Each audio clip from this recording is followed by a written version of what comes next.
Friend से हो गया था, अचानक सूचना आई कि वापस हो गया, क्या माजरा था वो माजरा कुछ नहीं, हमारे नेता का जो आदेश होगा, हमारे सब पूरा परिवार हम उनके आदेश को मानते हैं। जो उन्होंने किया बिल्कुल 100%। क्या घोषणा पत्र रहेगा, क्या लेके आएंगे अगली बार अगली सरकार में? देखिए, अगली बार मैंने बता दिया, मैं वैसे तो मैंने बहुत सारे, जब मैं विधायक था बहुत सारे काम किए। मैंने स्कूल बनवाने का काम किया अपने क्षेत्र में, अस्पताल बनाने का काम किया, सड़कें बनवाने का काम किया, 3-3, 4-4 पुल बड़े बनवाने का काम किया। अब दोबारा जब 2022 में जनता ने अगर आशीर्वाद दिया और अगर मैं विधायक बना, क्योंकि मैं एक साइंटिस्ट हूँ, मैं कृषि विश्वविद्यालय, मैंने 15 कृषि विश्वविद्यालय से यहाँ से MSc किया, आप सब जानते हैं इस बात को। मेरा सपना है, क्योंकि जब उत्तर प्रदेश और उत्तराखंड बिल्कुल जब एक था तो 15 विश्वविद्यालय हमारा था, सरकारी विश्वविद्यालय। अब वो चूंकि उत्तराखंड में चला गया है, हमारे क्षेत्र में इधर पूरा मध्य यूपी में कोई सरकारी विश्वविद्यालय नहीं है, कृषि विश्वविद्यालय नहीं है। तो मेरा सपना है कि अगर मैं सुल्तान बेग अगर यहाँ मेरी विधानसभा की बनी तो अपने क्षेत्र में एक सरकारी विश्वविद्यालय हर हालत में बना के दम लूंगा। ये मेरा संकल्प भी है, मेरी कसम भी है। अगर क्यों लगा रह गया? तो ये तो जनता का आदेश है भाई, जनता आदेश करी। हम कोई थोड़ी, हम बीजेपी वालों की तरह घमंडी नहीं है, हम अहंकारी नहीं है, अहंकार नहीं है। हम खुदा से भी डरते हैं, भगवान से भी डरते हैं, और सबसे डरते हैं अपनी जनता से। डर लग इसलिए नहीं, क्षेत्र की जनता मोहब्बत करती है, प्यार करती है। अगर इसलिए है क्योंकि ये अल्लाह के हाथ में भी होता है, सब भगवान के हाथ में भी होता है। जनता साथ है, पूरी तरह से साथ है, पूरी मोहब्बत है, पूरा प्रेम है। और देख लेना आप, कोई किसी से टक्कर सुल्तान बेग एक तरफ दोनों जीते। एक सवाल मेरा आपसे है, करीब 4 महीने पहले जबरदस्त बारिश हुई थी और उससे काफी नुकसानात हुए थे। उसको लेकर अगर आगे आपको जनता मौका देती है, आवाम मौका देती है, तो क्या सोचा? देखिए, हमने अपनी तरफ से भी सर्वे कराया है और सरकारी सर्वे भी हुए हैं। उसमें भी किसानों के साथ बहुत बड़ा धोखा किया गया। इन्होंने अलग अलग किया, सब अलग, लेखपाल साहब अलग सर्वे कर रहे हैं, सेक्रेटरी साहब अलग सर्वे कर रहे हैं, तहसील अलग सर्वे कर रही है, ब्लॉक अलग सर्वे, लेकिन किसी को भी एक पैसा मुआवजा नहीं दिया गया। हमने तब भी मांग की थी कि हम जिन किसानों का धान मर गया है उनको कम से कम 3,000 रुपये बीघा आप उसका मुआवजा दीजिए। जिसका गन्ना मरा उसको 10,000 रुपये दीजिए। जिनकी तिलहनी फसलें मिर्च मर गई उनको 5,000 रुपये वो दीजिए। और कम से कम हमने मांग की थी, कम से कम जो अब हमारी रबी की बुवाई हो रही है तो किसानों को वहाँ पर बीज और अगर आप खाद मुहैया करा देंगे, फ्री दे देंगे, तो किसी तरह से राहत मिलेगी। लेकिन सरकार ने झूठ बोलने के अलावा और कोई काम नहीं किया। हाँ, अगर सरकार समाजवादी की आएगी तो मैं कोशिश करूंगा कि जिन लोगों का बड़ा नुकसान हुआ है उनको उनका सरकार की तरफ से मुआवजा दिलाने का काम करूँ।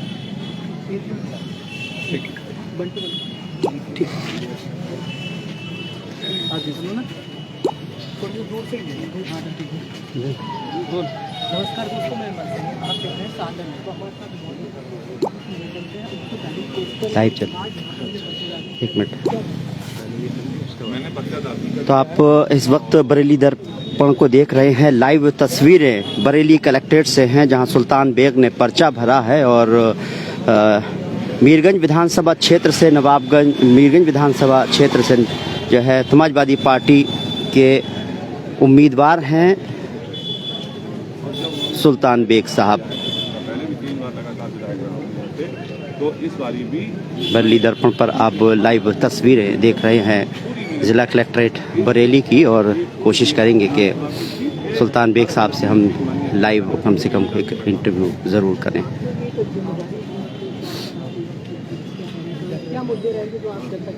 देखिए, मुद्दे बहुत हैं। हमारे राष्ट्रीय अध्यक्ष जी ने एक जो पुरानी पेंशन की बहाली की थी, दूसरा जो पेंशन, विधवा पेंशन, आइए जरा।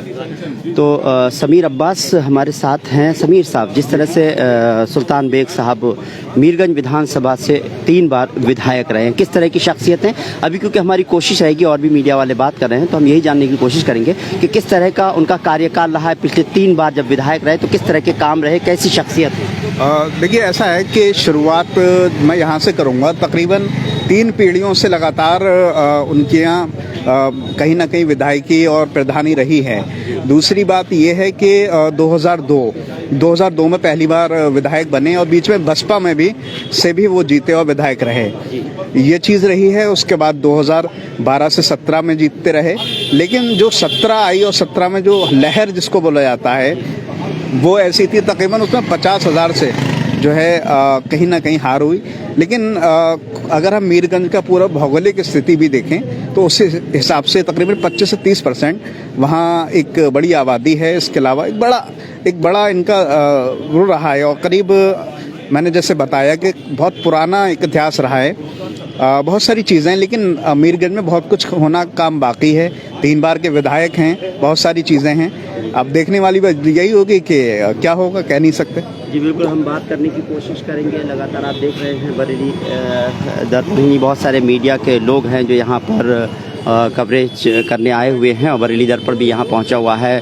बरेली ज़िला कलेक्ट्रेट का नज़ारा है इस वक्त और हमारी कोशिश रहेगी। डॉक्टर अनीस बेग साहब हैं, क्योंकि अभी हम कोशिश करेंगे। डॉक्टर बहुत बहुत स्वागत है सर आपका। इस वक्त लाइव जुड़े हुए हैं। आप नहीं भाई सही, लेकिन कहा जाए कि मीरगंज विधानसभा कितनी उम्मीदों के साथ कहें कि अब की बार सीट आपके यहाँ?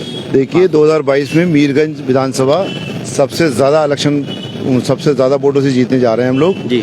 और वहाँ पर जैसे विधायक जी की छवि है जी। जो सबसे अच्छी छवि उनकी ये है कि वो हिंदू भाइयों को, मुस्लिम भाइयों को, हिंदू मुस्लिम सिख ईसाइयों को सबको साथ लेके चलते हैं जी। और जो सबको साथ लेके चलता है उसी की जीत होती है। बिल्कुल। और आज मीरगंज की जो जनता है सबसे ज़्यादा जो परेशान है वो जो खुले हुए जो जानवर घूम रहे हैं जी।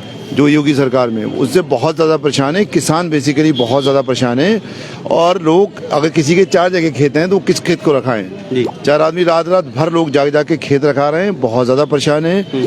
और अगर चाहे किसानों की बात हो, चाहे किसान और तरीके, अब देख लो जैसे अखिलेश जी ने कहा है कि हम जो है 300 यूनिट बिजली फ्री देंगे, किसानों की सिंचाई के लिए जो बिजली है वो फ्री देंगे और किसानों को हम ब्याज रहित लोन देंगे।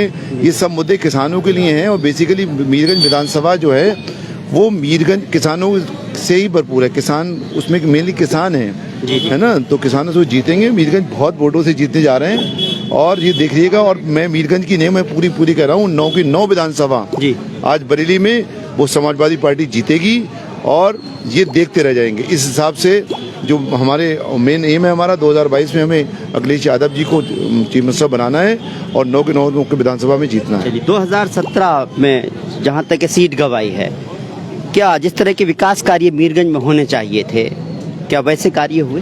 2017 में बीजेपी, देखिए बीजेपी की कतनी करने में बहुत फर्क है और बीजेपी बहुत झूठ बोलती है बीजेपी। वो तो झूठ बोल के हम लोगों को बरगला के वो वोट कटवा के वो जीत गई और वो 5 साल में जनता समझ सकी है, पूरी तरीके से समझ चुकी है कि इसने झूठ बोल के हमारे वोट लिए। उन्हें कहा कि किसानों की आय दुगनी हो गई, 15 लाख खाते में आएंगे क्या? कभी नहीं हुआ। उन्हें सब झूठ बोल के वोट ले लिए और वो जनता ये समझ चुकी है, पूरी समझ चुकी है 5 साल में।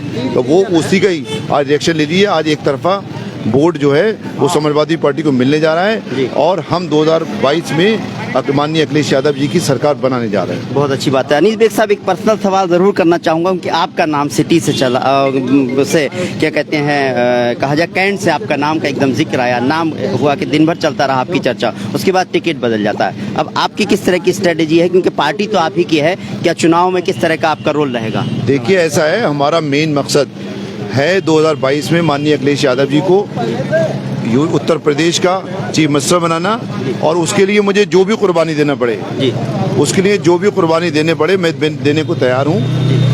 टिकट बदला नहीं, मेरे पास सिंबल भी आ चुका था लेकिन माननीय अखिलेश यादव जी का जो हुक्म है वो मेरे लिए सर्वोपरि है कि उन्होंने कुछ सोच समझ के ही मेरा टिकट बदला होगा। वो सोच समझ के ही टिकट बदला होगा और पार्टी मेरे लिए सर्वोपरि है। जब उनका हुक्म आ गया तो मैं उसमें सब हमेशा खरा उतरूंगा और ये उन्होंने कुछ सोच समझ के अपनी पार्टी के लिए ही कुछ किया होगा। उन्होंने उनका जो हुक्म आया मैंने मान लिया और मेरा भी एम है कि वो उन्होंने जो किया वो सोच समझ के किया होगा, पार्टी के हित में किया होगा। और मैं भी आज पार्टी के हित में बोल रहा हूँ कि मैं कोशिश करूँगा कि अखिलेश यादव जी के पूरी 9 मीरगंज तो है ही, मीरगंज जीत ही रहे हैं, पूरी 9 सीटें यहाँ से समाजवादी पार्टी जीते और माननीय अखिलेश यादव जी 2022 में चीफ मिनिस्टर बने। उसके लिए आप काम भी करेंगे, मैं उम्मीद बिल्कुल 100% समाजवादी पार्टी का सिपाही हूँ मैं, समाजवादी पार्टी का चिकित्सा प्रकोष्ठ का अध्यक्ष हूँ बरेली का। तो मेरे लिए और अभी लाइफ पड़ी हुई है, अभी आगे और चीजें हैं अभी है ना, और वक्त है। लेकिन माननीय अखिलेश यादव जी का जो भी हुक्म है मेरे लिए सर्वोपरि है, और उन्होंने मेरे भाई को लड़ाया है और भाई भी जीत के आएंगे इंशाल्लाह, ठीक है। और हम लोग समाजवादी पार्टी के सच्चे सिपाही हैं, उनका हुक्म उन्होंने बहुत सोच समझ के फैसले लिए होंगे, और एक नहीं मैं तो अकेला हूँ, वहाँ पर पूरी टीम बैठी हुई है और जो भी फैसले लेते हैं सोच समझ के लेते हैं, और उनका हुक्म मेरे लिए सर्वोपरि। बहुत अच्छी सोच है डॉक्टर अनीस बेग की। भले ही एक लंबे अरसे से कहा जाए कि बरेली सिटी के लिए लगातार कोशिश कर रहे थे कि टिकट मिले, नहीं मिला कोई बात नहीं, लेकिन सबसे पहले चाहते हैं कि सरकार अखिलेश यादव की बने। उनको नहीं मिला तो भाई को भी मिला। भाई इस वक्त यहाँ पर ही हैं, आप देख सकते हैं, लाइव तस्वीरें आप देख सकते हैं यहाँ पर, और बरेली दर्पण भी जरूर बात करेगा उनसे। आप सुल्तान बेग साहब मीरगंज विधानसभा से जो है समाजवादी पार्टी के उम्मीदवार हैं। आप तस्वीर जो है देख रहे हैं, इस वक्त मीडिया से ही बात कर रहे हैं, लाइव तस्वीरें आप देख रहे हैं, और हमारी कोशिश यही रहेगी कि ज़्यादा से ज़्यादा जो है जो भी कैंडिडेट आते हैं उनकी कवरेज बरेली दर्पण दिखाए, पार्टी भले ही जो भी हो, लेकिन क्योंकि हम आप तक खबर पहुंचाना चाहते हैं, और जो जिम्मेदारियां दी गई हैं, अगर समाजवादी पार्टी हो चाहे बीजेपी का कैंडिडेट हो, उनसे बात ज़रूर की जाएगी। उनकी जिम्मेदारियां क्या हैं अपने विधानसभा क्षेत्र के लिए, वो किस तरह की चीज़ों को, अगर वो विधायक चुने जाते हैं तो कौन कौन सी चीज़ें ऐसी होंगी जो उनके लिए जिम्मेदारी के तौर पर होगी। तो मैं समझता हूँ बहुत बहुत सर स्वागत है आपका। आप लाइव हैं तो बरेली दर्पण पर, बेग साहब हमारे साथ हैं मीरगंज विधानसभा से। सर आप समाजवादी पार्टी के मजबूत दावेदार हैं, कहा जाए दावेदार क्या उम्मीदवार हैं, और 3 बार विधायक रहे हैं, सर क्या कहेंगे? देखिए, मैं 2002 में विधायक रहा, 2007 में विधायक रहा, 2012 में विधायक रहा मैं, और अब की भी अगर भगवान ने चाहा, अल्लाह ने चाहा तो अब की भी मैं विधायक बनूंगा, ये मेरे क्षेत्र की जनता ने लगभग तय कर लिया है। 2017 में आप से जो है मतलब आप सीट हारे थे, लेकिन इन 2017 से लेकर 2022 तक किस तरह के विकास कार्य होना चाहिए थे? अगर आप होते तो वो विकास कार्य होते, और आप जीतेंगे तो किस तरह के विकास? इन 5 सालों में भारतीय जनता पार्टी ने मीरगंज को बर्बाद कर दिया, तबाह कर दिया। लॉ एंड ऑर्डर पूरी तरह से फेल, विकास के नाम पे एक ईंट नहीं लगी, एक पैसा नहीं लगा, कोई नया पुल नहीं बनाया, कोई नई सड़क नहीं बनाई, और उल्टे जो जितने भी हमारे जो विधवा पेंशन, वृद्धा पेंशन, विकलांग पेंशन, समाजवादी पेंशन, ये जो हमारी सरकार थी, जब लड़कियों की जो उसमें जो शादी के लिए पैसे दिया जाता था, वो सारे की सारी योजनाएं 32 योजनाएं समाजवादी सरकार में चलती थी, जनहित के लिए चलती थी, गरीबों के लिए, वो सारी की सारी योजनाएं इन लोगों ने बंद कर दी थी। हमारी सरकार आएगी तो ये सारी जो पेंशनें 90% रोक दी हैं, उन पेंशनों को दोबारा से शुरू कराएंगे, और शुरू कराने के बाद उसकी राशि बढ़ाने का भी काम करेंगे। जिनको 1500 रुपये महीना राशि मिलती थी, और वो बढ़ा जो 500 रुपये जो राशि मिलती थी उसको 1500 रुपये करेंगे, 18,000 रुपये साल के हिसाब से पेंशन देने का काम करेंगे।